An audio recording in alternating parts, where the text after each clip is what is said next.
Bem-vindos à parte 2 do mini curso A Guerra da Arte. Meu nome é Shao Coyne e eu sou o editor do livro Guerra da Arte de Steven Pressfield. No último episódio, Steve e eu falamos do conceito da resistência e de como ela atormenta todo empreendimento criativo. Agora, vamos explorar ainda mais essa ideia. Como disse Dalai Lama, o inimigo é um ótimo professor. Então, este é o episódio 2 do mini curso A Guerra da Arte, definindo o inimigo. Então, Steve, no último episódio nós falamos do conceito de resistência de uma forma geral. E a pergunta que tenho para esse episódio é: quais as formas a resistência efetivamente assume na vida real? Vou lhe dizer duas. Nós quase sempre experimentamos a resistência como uma voz dentro de nossas mentes. Essa voz nos diz que somos indignos, que não temos valor, que somos perdedores, que somos velhos demais, que somos jovens demais, que somos muito gordos, que somos muito magros. A voz nos diz que nossa ideia para o nosso livro, ou seja lá o que for, não merece ser perseguida. Isso foi feito milhões de vezes antes, milhares de escritores fizeram isso, todos eles fizeram isso melhor do que nós, nunca seremos capazes de nos destacar. Em outras palavras, é uma voz em nossas cabeças que está minando nossas crenças em nós mesmos e nossa fé no livro, ou no filme, ou no projeto, ou no sonho que aspiramos dar vida. Essa é a número um. A segunda forma que a resistência assume, e ambas são absolutamente diabólicas, é nos persuadir com distrações. Lembra? Antes eu falava sobre o local da escrita, da força que repele, que diz vai para a festa, vá fumar um baseado, vá navegar nas redes sociais, vá assistir TV. O que significa para mim, no meu mundo louco, minha própria voz dizia: entre no carro e pegue a estrada. E eu adoraria viajar 5.000 quilômetros, você sabe, simplesmente tentando ficar longe. Mas existem muitas outras formas de distrações. Vamos nos machucar, vamos sofrer um acidente. O ponto de partida é que as distrações são todas produzidas pela resistência para mostrar incapacidade. É o que a resistência quer. Ela quer nos arremessar para fora do jogo, impedir-nos de fazer isso, sabe? Vamos ser alcoólatras, vamos usar drogas, bater nas esposas, seja o que for. Qualquer coisa que nos impede de focar e fazer nosso trabalho. Ok, então são essas as formas que ela assume. E o que dizer das leis da resistência? Ela tem estes princípios claros? Podemos aprender coisas diferentes para lutar contra a resistência de uma forma melhor? Anteriormente, eu disse que a resistência é uma força da natureza. É uma força objetiva, bem como a gravidade. E como tal, você está certo, Sean. Ela segue certas regras.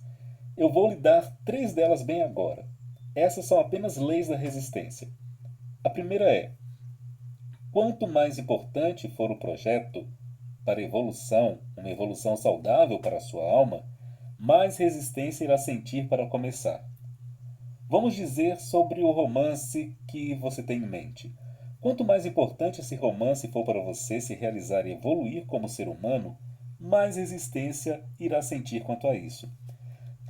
Se você fosse sentar para escrever uma lista de compras, você não sentirá absolutamente nenhuma resistência. Mas se você fosse sentar para escrever um grande romance como Moby Dick, você irá sentir uma resistência monumental. Agora, aqui está uma boa notícia. A boa notícia é que podemos utilizar o nível de resistência que sentimos ao nível que nosso coração acelera quando pensamos nisso, no nosso próximo livro, ou seja lá o que for, a nos dizer o que devemos fazer. Precisamos questionar. Vamos dizer que temos 10 ideias sobre as quais estamos pensando. Nos perguntamos: de qual delas tenho mais medo? Seja qual for, esta é a que você precisa fazer. Então, este princípio da resistência é absolutamente real. Quanto mais importante uma atividade for para a evolução de nossa alma, mais resistência iremos sentir em relação a isso. Essa é a distinção. Essa é a número 1. Número 1.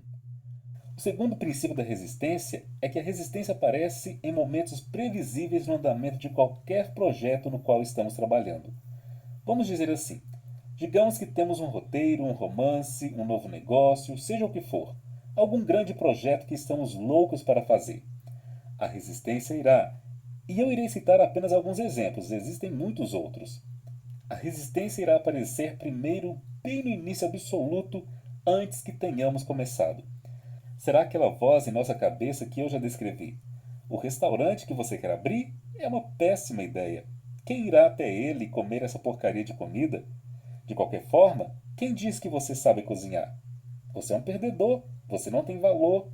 Desista dessa ideia, certo? Esse é o número 1. Então, há momentos em que estaremos imersos em um projeto.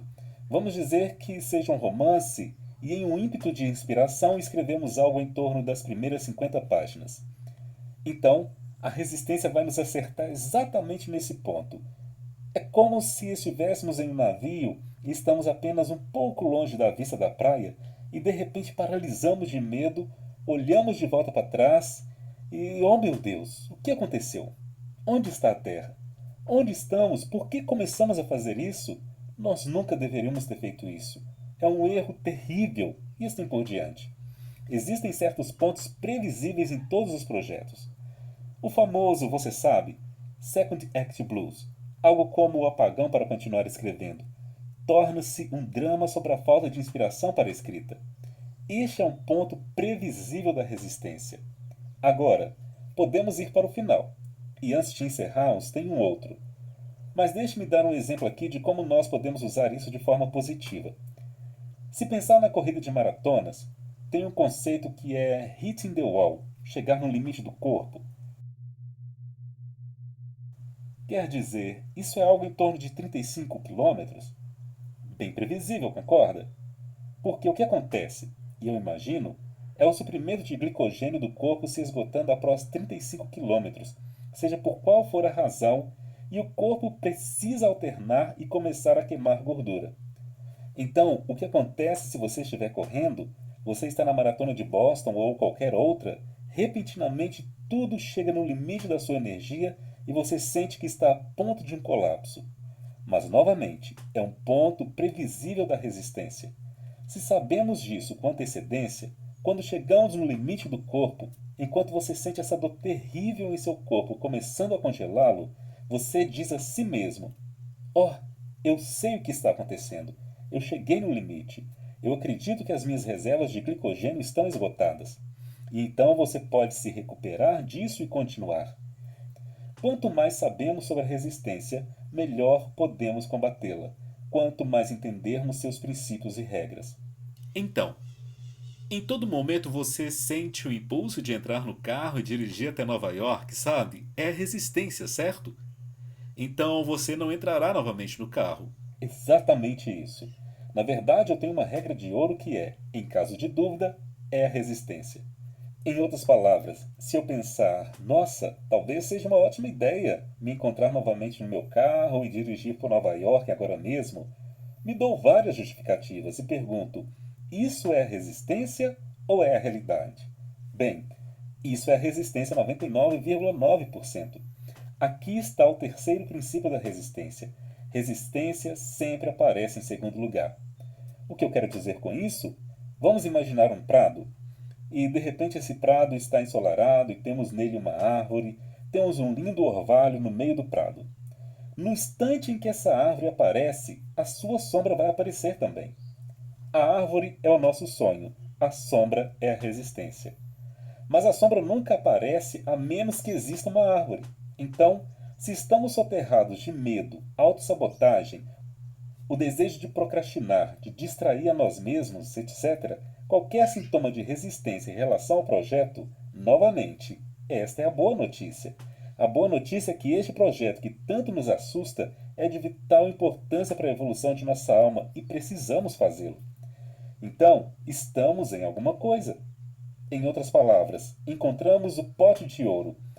E se nós sentimos essa enorme resistência, esse é um bom sinal, porque agora tudo o que precisamos fazer é encarar o projeto e fazer o trabalho. Entendo. Agora, eu sei que nós já prolongamos aqui, mas eu quero falar que eu gosto do conceito de antropomorfizar essa energia negativa ruim com a qual todos nós podemos nos relacionar, e gosto de pensar na resistência como uma espécie de ser, um monstro. E se você aderisse a essa ideia, qual seria o tipo de personagem? O que seria? Como seria? Quais seriam as características da resistência se ela fosse um monstro antropomorfizado para você? Eu faço isso. Certo, número 1. Ela é invisível. Nós não podemos vê-la. Nós não podemos tocá-la. Não podemos medi-la. Não há uma maneira de colocar um dispositivo sobre ela e dizer, aí está ela. Mas a sentimos. E isso é um fato. Resistência é interna. É a voz dentro da cabeça. São os impulsos dentro de nós mesmos. A resistência traiçoeira é altamente inteligente, altamente criativa. Ela irá se apresentar em todo tipo de forma. Irá nos seduzir, irá nos amedrontar. É diabólica e pode se apresentar de diferentes maneiras para nós.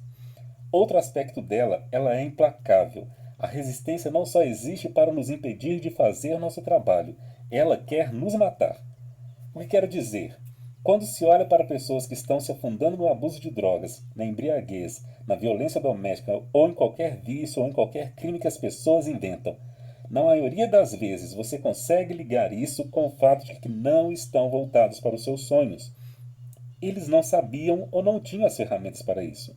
Então a resistência é implacável. É o mal com M maiúsculo. A resistência também é impessoal.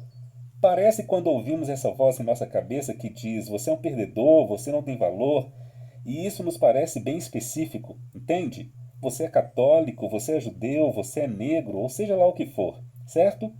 Mas isso é absolutamente impessoal. Novamente, a resistência é como a gravidade.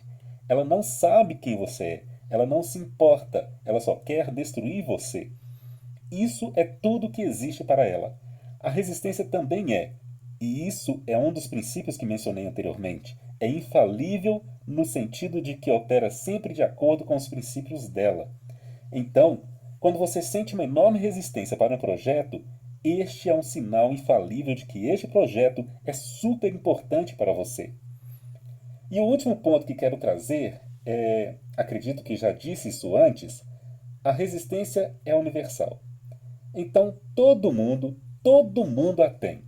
Quando você ouve essa voz monstruosa dentro de você e quando se sente paralisado de medo, quando você está compelido à autodestruição, lembre-se, você não está sozinho. Você sabe, Einstein experimentou a resistência, Tolstói experimentou a resistência, Da Vinci experimentou a resistência. Você não é uma má pessoa. Você não é uma pessoa fraca por experimentar o que sente. Todos sentimos isso. Você sente isso, Shaw. Resistência é universal. É uma lei da natureza.